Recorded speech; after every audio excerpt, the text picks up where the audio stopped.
Perkenalkan, nama saya Fawad Nurzaman Hakim, NPM 1906043. Perkenalkan, nama saya Robi Ibrahim, NPM 1906130. Perkenalkan, nama saya Yayu Siti Wahyuni, NPM 1906040. Assalamualaikum warahmatullahi wabarakatuh. Kali ini kita akan membahas konsep routing pada jaringan komputer. Pokok pembahasan kita kali ini yaitu pengertian routing dan router. Yang kedua adalah konsep routing statis. Yang ketiga adalah konsep routing dinamis. Jaringan komputer berfungsi untuk menghubungkan beberapa komputer agar dapat berkomunikasi, bertukar, dan berbagi informasi.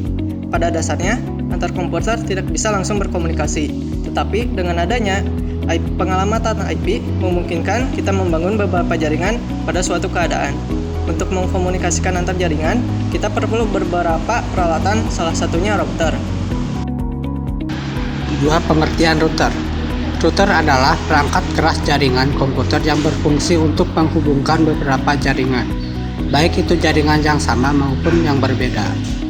Sedangkan pengertian routing adalah sebuah perangkat yang berfungsi untuk mengirimkan paket data melalui jaringan atau internet dari suatu perangkat lainnya. Jadi sudah jelas bahwa router dengan routing itu berbeda. Berikut merupakan contoh gambar dari perangkat router. Fungsi router. Secara lengkap, beberapa fungsi router sebagai berikut. Berfungsi untuk menghubungkan beberapa jaringan sehingga user dapat mengirimkan paket data dari suatu jaringan ke jaringan lainnya. Proses koneksi tersebut yaitu dengan mendistribusikan IP address kepada setiap komputer dalam jaringan, baik secara statis ataupun dengan DHCP (Dynamic Host Configuration Protocol). Poin yang kedua, untuk mentransmisikan informasi atau data dari suatu jaringan menuju jaringan yang lain, di mana sistem kerjanya mirip seperti bridge atau jembatan jaringan.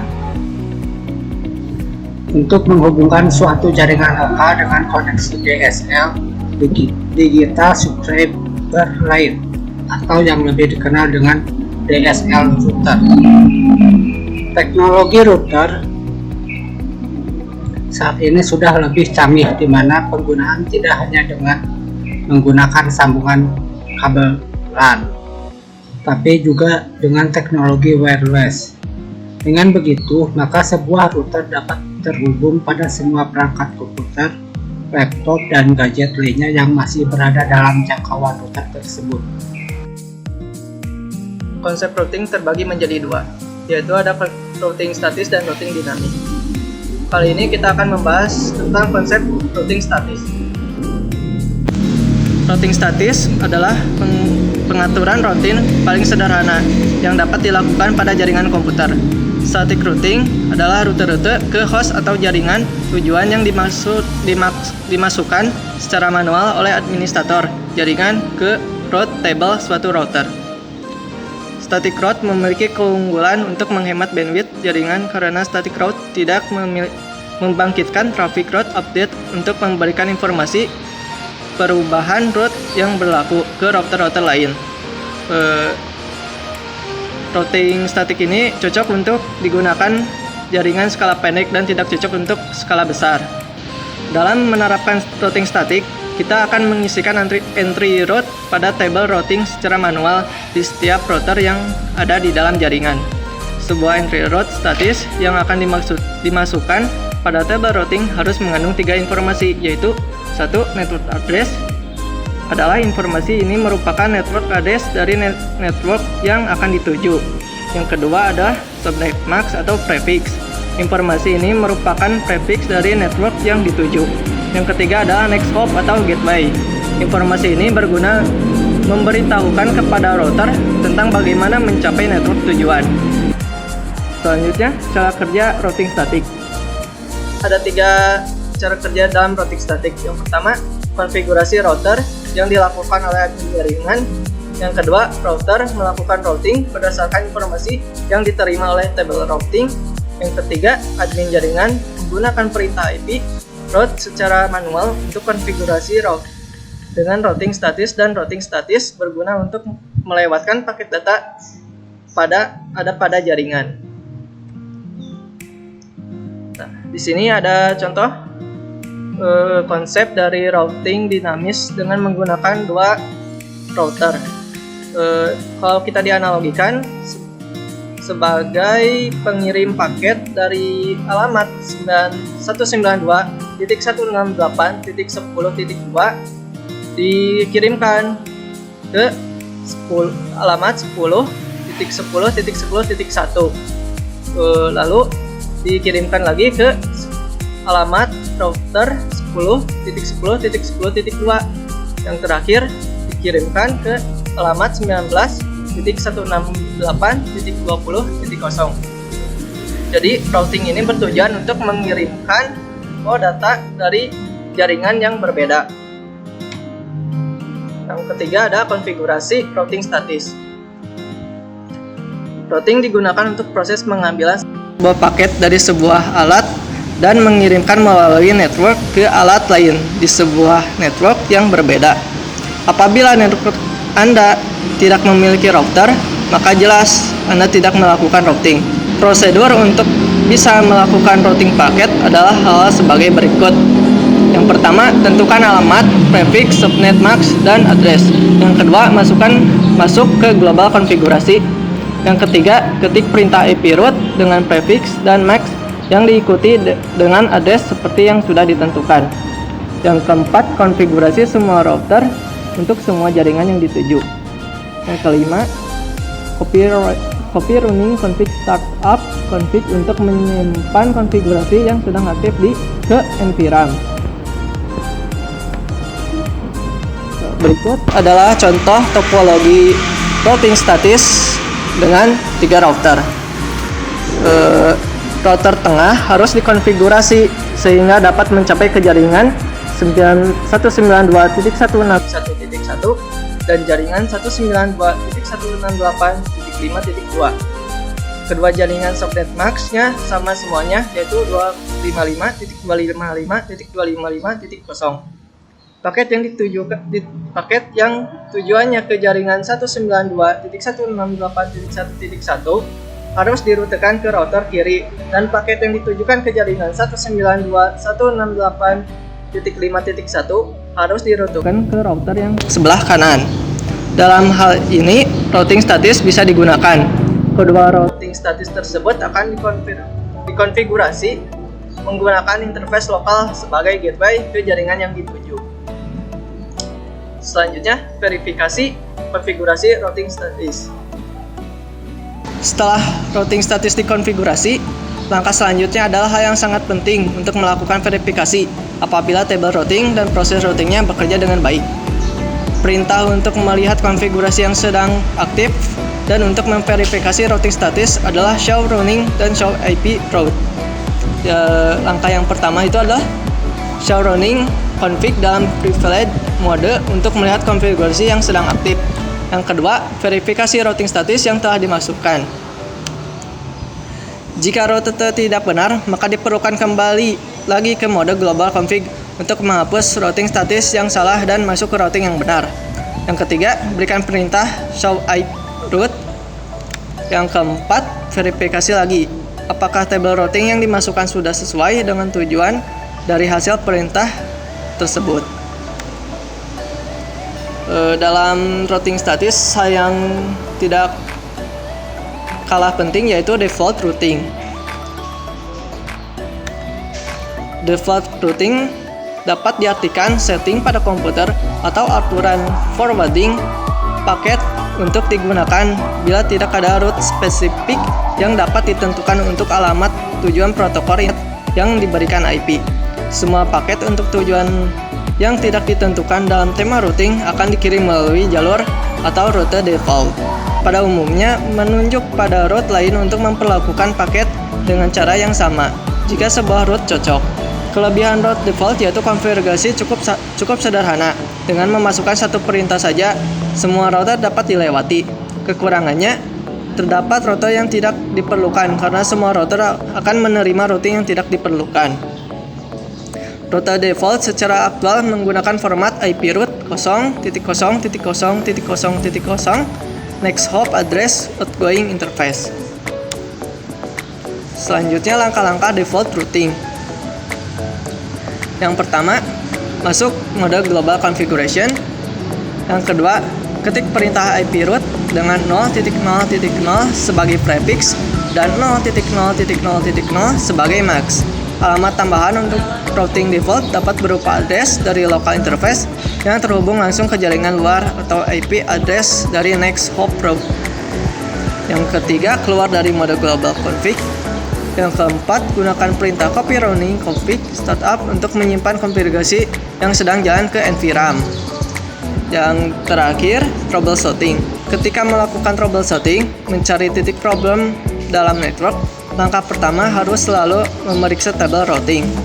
Apa yang router ketahui, berapa lama informasi tersebut berada dalam tabel routing, apakah routing mengetahui bagaimana cara menyampaikan tempat tujuan, apakah informasi yang berada dalam tabel routing akurat, mengetahui cara untuk melacak range sebuah route merupakan hal yang sangat penting dalam sebuah troubleshooting sebuah network. Selanjutnya untuk penjelasan dari routing dinamik akan dijelaskan oleh Yayu.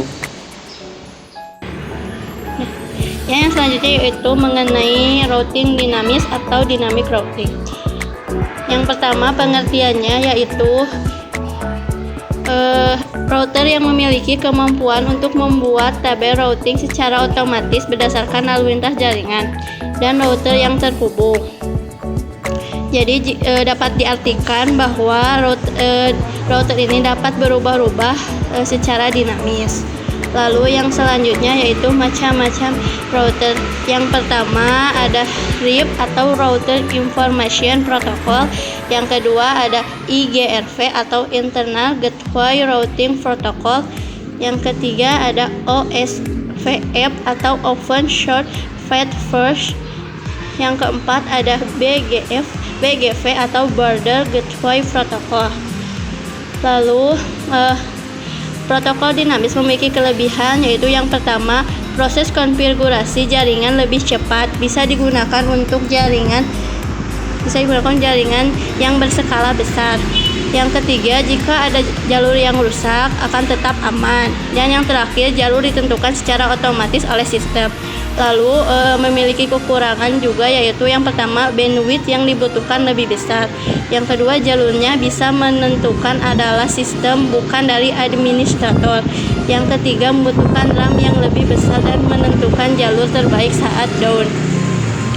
Lalu yang selanjutnya yaitu Autonomous System yang disingkat AS, yaitu kumpulan dari jaringan-jaringan yang dalam satu administrasi yang mempunyai strategi routing bersama.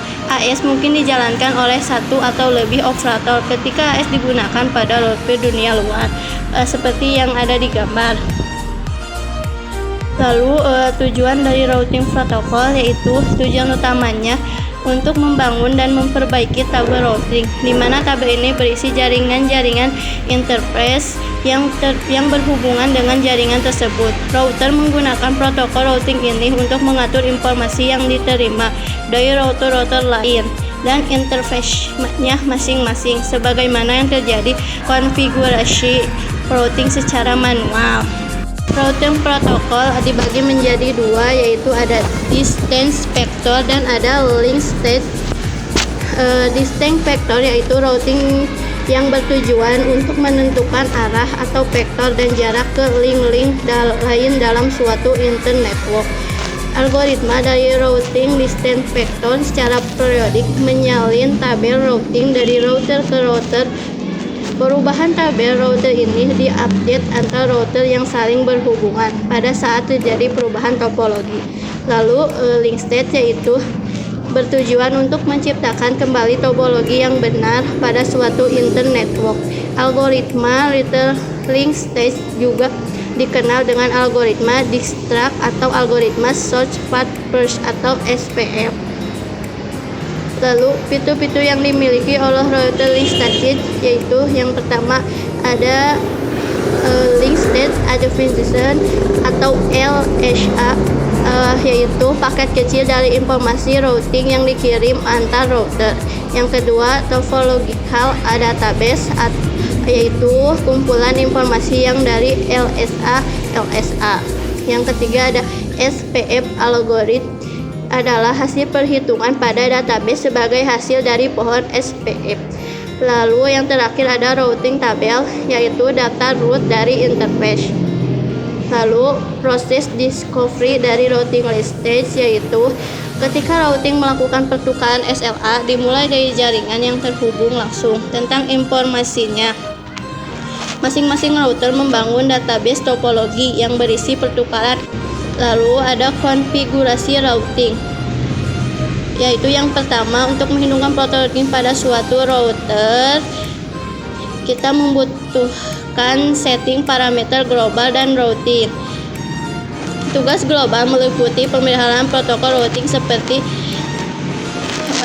RIV, IGRV, EIGRV atau OSPF. Sedangkan tugas konfigurasi routing untuk menunjukkan jumlah IP routing dinamis menggunakan broadcast dan multicast. Untuk berkomunikasi dengan router-router lainnya dapat dilihat pada contoh gambar di samping. Lalu yang terakhir ada IGV vs EGV. Itu routing protokol interior didesain untuk jaringan yang dikontrol oleh suatu organisasi. Kriteria desain untuk jaringan yang dikontrol oleh suatu organisasi melalui jalur terbaik pada jaringan. Dengan kata lain, matriks dan bagaimana matriks tersebut digunakan merupakan elemen yang sangat penting dalam suatu protokol routing interior. Sedangkan protokol routing eksterior desain untuk penggunaan antara dua jaringan yang berbeda yang dikontrol oleh dua organisasi yang berbeda. Umumnya digunakan antara ISP dengan ISP atau antara ISP dengan perusahaan.